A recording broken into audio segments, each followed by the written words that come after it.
I'm Vicki Hogarth, and welcome to Southwest Magazine. On May 25th from 11 a.m. to 5 p.m. at the Fredericton Convention Centre, the J. Donovan Law Group is putting on the first ever Fredericton Divorce Expo. Here to tell us all about it is esteemed family law lawyer Jennifer Donovan. Thank you so much, Jennifer, for sitting down with us today. Thank you for having me. So I think the first obvious question would be, what is a Divorce Expo and what can we expect from going? The Divorce Expo is a place where everybody can get together in a safe environment to receive information about what to expect during a divorce, how to help with finances, how to help with selling or buying a property, support, empowerment.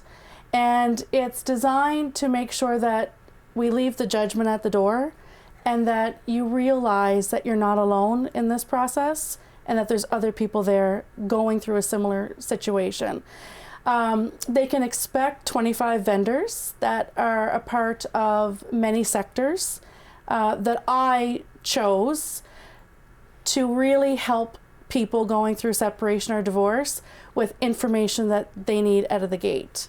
And some food and some drinks and socializing in a nutshell. So there'll be keynote speakers. I believe you're one of them. Yes. What are some of the topics that will be covered? Well, my topic is come out on top, divorce smarter, not harder. And I'm going to be giving my A-list strategies. I have an associate, Katie, who's speaking on separation agreements versus petition for divorces. Mm-hmm. And there's a lot of reasons for both. We also have people talking about budgeting. Mm-hmm. When two people separate, whether you're married or not, it creates two homes, eventually. And there may only be one income to go around. People need to learn how to budget differently or budget for the first time. So, and the other ones are still unfolding. So people will have to come out to see what we have to offer, but it's going to be very informative and applicable to the majority of the people. I'm excited to have this conversation with you because I think divorce isn't something we talk about openly enough, and yet, from what I understand stat-wise, it's at least 50% of us will go through it at some point in our life. Do you have data that is more precise than that? I don't, but it's certainly more than 50%, and I want to make clear that the expo is not just for married people. It's for people who aren't married that are going through a separation. So it's for any relationship, okay, of any longevity that would result in rights and entitlements. Mm. So it's not just for married people. But I've been doing this now almost 20 years, and I've heard, I don't know for a fact, that divorce is more than 50% now, or the likelihood of people going through it, it's more than 50%. From an information perspective, what are some of the most important things to consider when you're thinking about maybe filing for divorce or separation? What's going to happen to your children if you have children? If you are dependent on your spouse financially, how are you going to support yourself if there's a lull in financial support? What's going to happen to your home? Do you have to leave? Does the other person have to leave? Basically, we see, myself included, I see an uprise in people coming in to ask about what will separating look like. I am not separated yet, and my spouse does not know yet, but I'm thinking about it. How can you help me prepare to break the news and then move forward? So, children, your home, finances if you need support, a vehicle. Many people wouldn't know that one major thing that affects people when they separate that I see is if they have one vehicle and that one spouse takes ownership of it. Wow. And that other spouse doesn't have a vehicle. We take vehicles for granted, most people. So it's make sure you have an alternate method of transportation. Make sure you can get your kids to daycare. Make sure you can get them to school in the event that you don't have a vehicle. So we're going down to the very basics and bringing it up to higher level needs as well. You mentioned custody. can that be something that is changed later? I know when we think about divorce, we think this is something that's decided in a courtroom, but it could be something that's modified later, and obviously that's something that maybe scares people away from even going through with the divorce process. Absolutely. Yes, it can be changed later. I'm talking about parenting plan arrangements, parenting schedules, holiday schedules, that we encourage people at the outset. Let's try to resolve it on an interim basis, because your kids and you need that stability. It's not always possible, but it is possible in a number of cases. And one of the concerns we hear is, what about if it doesn't work? What about if my children don't adjust? What about if my spouse can't meet the responsibilities because he travels a lot? All right, well, we'll start it, provided you believe it works, and we can change it later. Now, that's a simple answer. I mean, if it's in place for a certain amount of time, it does get harder to change. But remember, if you consent, you can do whatever you want. You can change it as often as you want if there's consent. It's when you have to involve a judge to make the change that you have to think about things a little differently. When a couple chooses to separate first, does that factor at all into the divorce practice if they decide from separating, okay, we do want to go through with this? Yeah. Does that have any impact on the outcome? It would depend on what their needs were. There are a number of people that when they decide to separate, it's not temporary. They know that the end objective is to be divorced. And then you have a different group of people who say, I don't need to be divorced. I just want to be separated. So it depends on the needs. But we encourage people not to make hasty decisions, especially about children and finances, because it's a process to change it if you have to. And if it's not something to rush, think it through, take your time, because the decisions they make at the outset can impact them forever, long term for sure. Well, I know this is a very general question, but when it comes to the length of time of a divorce, can it be done speedily, or is it always going to be a lengthy process? And I guess what would be the range of time that you could expect to go through with something like that?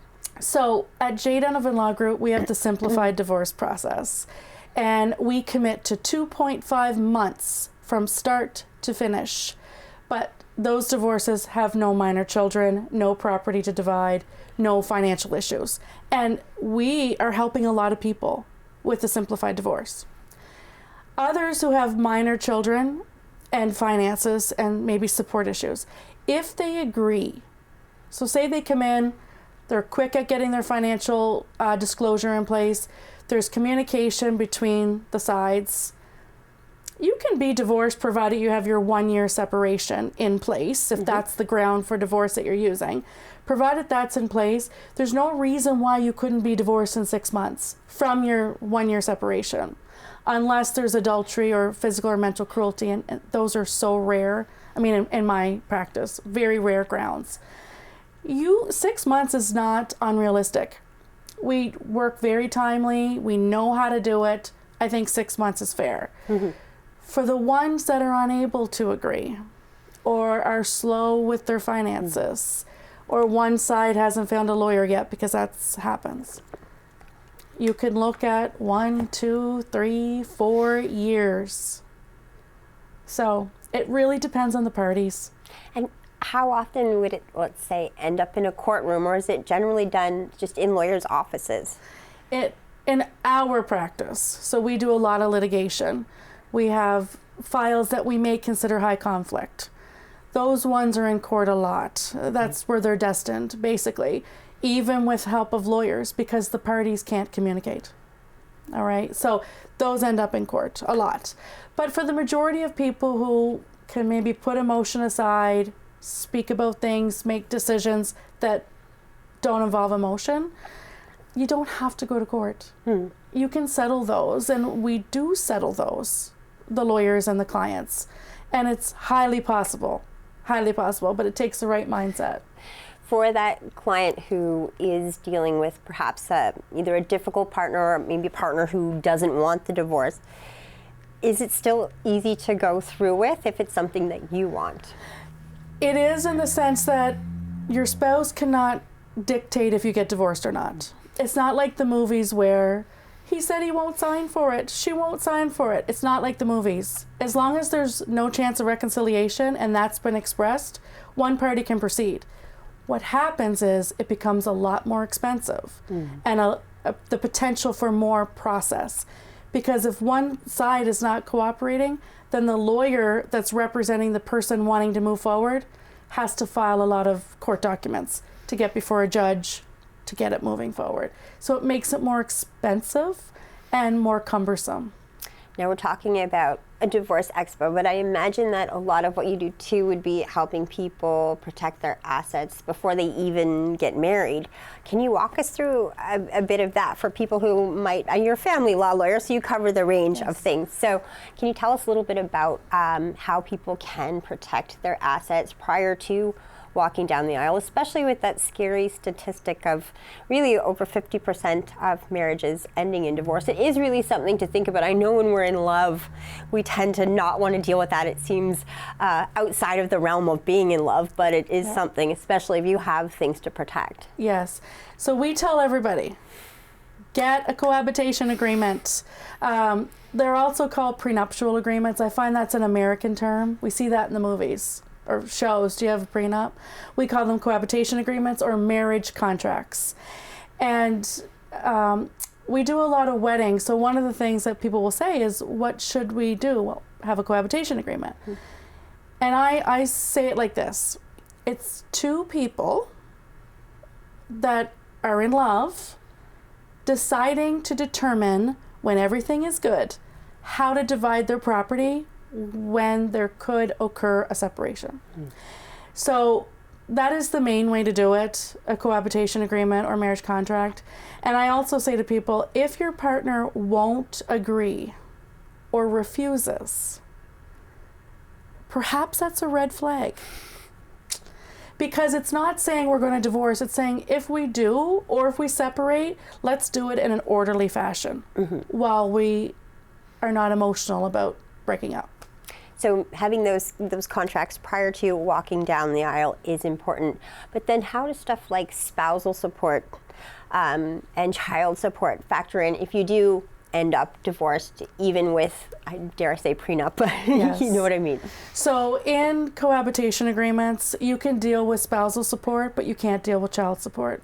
Any matters affecting a child, you can't contract out of that with a cohabitation agreement. So you get married, you have a cohabitation agreement, you have children, and then you break up. The cohabitation agreement can deal with property and spousal support, or alimony, as they say in America. That can work for those items. But anything for children, like schedule, child support, Section 7 expenses, it doesn't cover it. You have to still resolve those. Well, and what are the most important things to keep in mind when you are coming to terms with making, I don't want to say prenup, I forget the term you gave, when you are writing up those documents, what are the most important things to keep in mind? Make sure you disclose the extent of your properties and your debts, your financial picture. It doesn't serve anybody, if there's a breakup, to be accused that you withheld information during the negotiation process. It can render your contract worthless. So what we say is, take the time to make sure you understand, what do you own? What do you owe?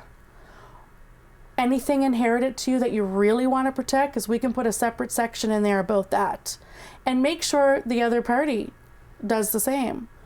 And that you two have a discussion about all of the property and any liabilities that you may have. Because it makes our job easier. We then take that information and we draft a contract. And when you have full disclosure and transparency, you feel better in the process. So it's not a time to be, let's withhold and hide and just get this done. What would you say are some of the biggest misconceptions about divorce that need to be demystified? You don't need a lawyer. That's number one. You need legal assistance. Even if you don't have any issues that you need really resolved, get legal help. Another misconception that I experience is you don't need your parenting arrangement written down. You can go with the flow. No, because you have no proof of what the schedule has been from a written document without it written. We make the same amount of money, so we don't have to pay child support if we have 50-50. We counsel people on that weekly. That's a misconception. That's not how child support's calculated. That I've had the care of the children primarily during the marriage, so I can move wherever I want. No, there's laws about relocation that impact where you can live and what happens to your children. Are there mistakes that people make in the process of divorce that further complicate things? Yes, doing their own agreements. So we get people coming in, hey, we've been separated for a year, here's our agreement, I want a divorce. All right, so all of this still applies? No, it's outdated now, or, oh, I wasn't paying child support. Well, so now when I petition for divorce, I have to cover these items with the judge. And if the other side doesn't agree, the agreement can be held unenforceable because it wasn't done by lawyers. And I mean, that's a simple way to put it. But the biggest one is people doing their own agreements. Get legal assistance, get it done the proper way. It will serve you moving forward in more ways than you can imagine at that spot in your life. What I love about family law lawyers is that you're so in tune with people and their emotions because it's such a huge part of your job. What drew you personally to this avenue of law? Well, I'll be honest, I didn't want to do it when I started out 20 years ago, and that's just because of law school. I don't think law school does the family law area practice a service, or it didn't 20 years ago. And I fell into an opportunity to work for a very, very accomplished family law lawyer who's now a judge at the Court of Appeal of New Brunswick. And when I worked for her, that's what she did, was family law for, I believe, 35 years. So being around her and seeing that the in practice is a lot different than theory, and how you can change a person's life and help them, it was just natural for me to be drawn to it. Because that's my personality. But I got to see the practical side, the in-motion side. We were talking about this before the camera started rolling, and I think it's a really beautiful way to look at it, because we look at divorce sometimes in a negative light, but it can really be a new beginning. Can you talk a little bit about that? Yes. I like to say onward and upward. Grieve the loss. I mean, a separation of any kind is akin to a death. I mean, your life changes. And for some people, it changes a lot. So go through that and experience it. And, you know, being the lawyer and helping them through that, you have to be relatable. And for me, one of the biggest compliments I get is, oh, you're so easy to talk to. Oh, you're a mother, you have kids, and you work? Yes. And then when you encourage them and you look at it that this is difficult, this period of time, but you are going to come out on the other side more informed, perhaps more wise. Your life's going to be different, but it could be a blessing. If you're not happy, and that affects your health. You go to work, it affects how you do your job. If you're a parent, it affects your parenting. And if you have little children, watching how you conduct interpersonal relationships or what's happy versus not, you have an obligation to your children to be good role models. And if ending a relationship is one way to do it, and you move forward happier, healthier, more informed, then it can be a good thing. The show obviously airs across New Brunswick, but we are lucky to have you right here in Charlotte County. You have 3 offices, but one of them is here in St. Andrews. But tell us about your locations and where they are. So Fredericton is the hub. 5 years ago, I opened Fredericton. I was in a partnership with 2 males for 15 years. And I decided when I had my first son to go out on my own. And I started Fredericton with 4 staff, and now we're up to 25 staff. I'm from Miramichi, proud Miramichi girl, and 3 years into running Fredericton, I'm going to open in Miramichi. I had so much business coming from Miramichi to Fredericton, I'll do it there. And then coming down to St. Andrews, I love this town. I love the vibe. When I purchased my cottage, I thought, what a nice way to offer services to Charlotte County, to St. Andrews, when I'm here enjoying what the town has to offer. And we opened in July of last year. And it's a very female run business. Tell us a little bit about that. So we're all female, but that was by accident.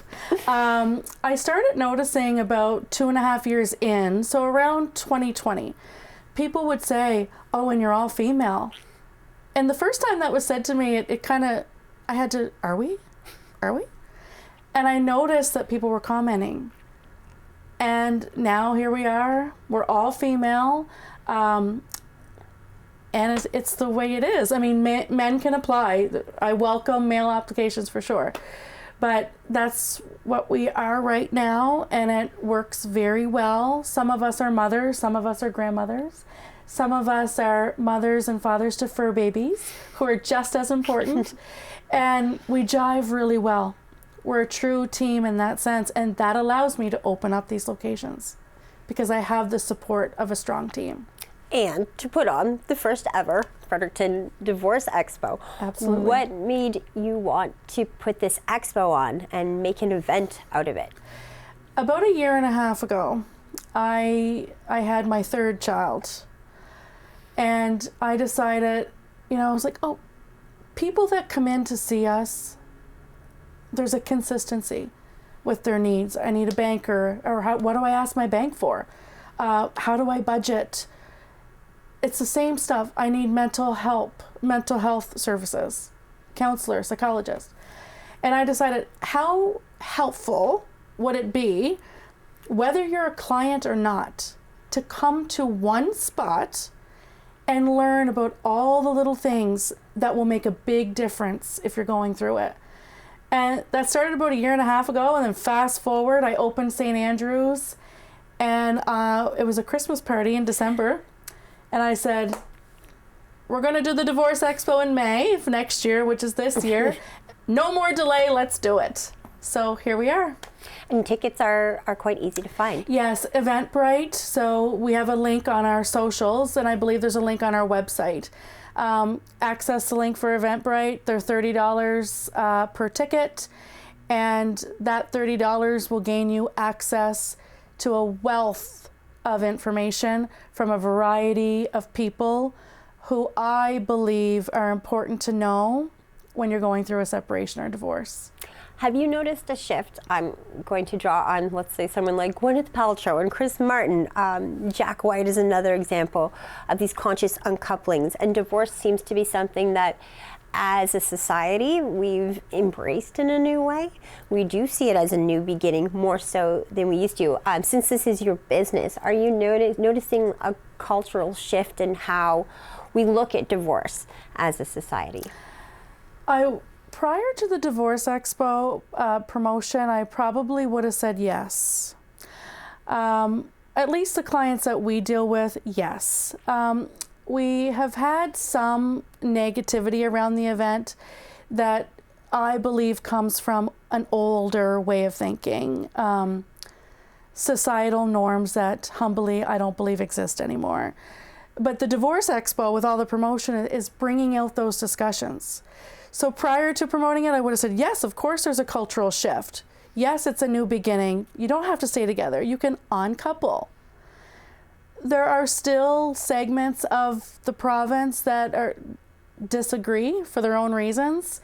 But I think generally, and what we're going to see at the that come, is that the term, unconscious or conscious uncoupling. I think I can leave a relationship or be left and be okay, because I know where to go for help, and I have my network with me who wants to support me throughout that process. And I think that mindset is what we're going to see at the expo. If someone is on the fence about going, what would your advice be? Buy a ticket and come. If you're thinking about it, do it. It's a small financial investment for the possibility of a huge return. And it's not spotlighted, so you can come, be very private, stay in the background, take a look around, ask a few questions, leave. Or you can be fully engaged, take part in all the keynote presentations, visit all 25 vendors if you want, talk to me if you want, talk to my team. I think if you're on the fence, you should do it. And if you have a neighbor, a family member, a coworker, and they want to go or thinking about it, encourage them to go. Well, thank you so much for coming in today to shedding light on the event and giving us more information to think about. I appreciate it so much, Jennifer. Thank you. My guest today has been Jennifer Donovan of J. Donovan Law Group, who are putting on the first ever Fredericton Divorce Expo, May 25th from 11 a.m. to 5 p.m. at the Fredericton Convention Centre. I'm Vicki Hogarth. Thank you for watching Southwest Magazine.